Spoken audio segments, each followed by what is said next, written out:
కాశీబుగ్గ వెంకటేశ్వర స్వామి ఆలయంలో తొక్కిసలాట జరిగి 9 మంది చనిపోయిన తర్వాత ఇప్పుడు జరుగుతున్న చర్చ దానికి బాధ్యులెవరు? గుడి నిర్మించిన వాళ్ళ? ఏర్పాటు చేయని వాళ్ళ? దాని గురించి పట్టించుకొని ప్రభుత్వం వ్యవస్థల? ఎవరు? అని ఈ మొత్తం ఎపిసోడ్లో ఎవరిని బలి చేయబోతున్నారు అని కూడా ఒక చర్చ జరుగుతూ ఉంది. ఈ క్రమంలో తాజాగా ప్రజాశక్తిలో ఒక ఆసక్తికరమైన కథనం రాశారు. ఎవరిని బలి పశువు చేస్తారు అని హెడ్డింగ్ పెట్టి పోలీసుల అదుపులో 2 కూలీలట, తాపీ మేస్త్రీలు.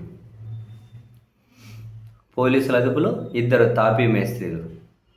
కాశీబుగ్గ వెంకటేశ్వర స్వామి ఆలయంలో శనివారం జరిగిన తొక్కిసలాట ఘటనకు తప్పు ఎవరిదనే దానిపై ప్రజల్లో విస్తృతంగా చర్చ జరుగుతోంది. దేవుని దర్శనం కోసం వచ్చిన యాత్రికుల్లో 8 మంది మహిళలు, ఓ బాలుడు మృతి చెందడంతో పలాస, కాశీబుగ్గ జంట పట్టణాల ప్రజలతో పాటు వివిధ మండలాల ప్రజలు జీర్ణించుకోలేకపోతున్నారు. ఓ వృద్ధుడు ఈ ఆలయాన్ని నిర్మించారు. ఆలయ నిర్వాహకుల, పోలీసుల వైఫల్యం వల్లే ఈ దురదృష్టకర సంఘటన చోటు చేసుకుందని ఆగ్రహం వ్యక్తం చేస్తున్నారు. అయితే ఆలయ నిర్మాణ పనుల కోసం వచ్చిన తాపీ మేస్త్రీలను పోలీసులు అదుపులో తీసుకున్నారట.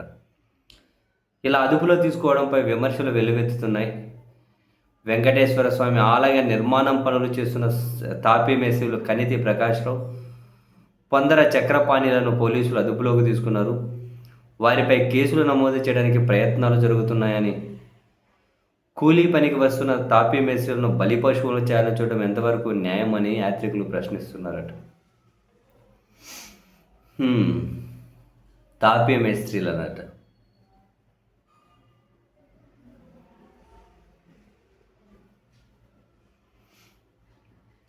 పలాస, కాశీబుగ్గ జంట పట్టణాలతో పాటుగా టెక్కలి, సోంపేట, మందన, మండలాలు, పక్కన మండలాల నుంచి కూడా ఆలయానికి పోటెత్తారట. ఉదయం నుంచి సంఖ్య కొంచెం కొంచెం పెరగడంతో రద్దీ విపరీతంగా పెరిగిందట.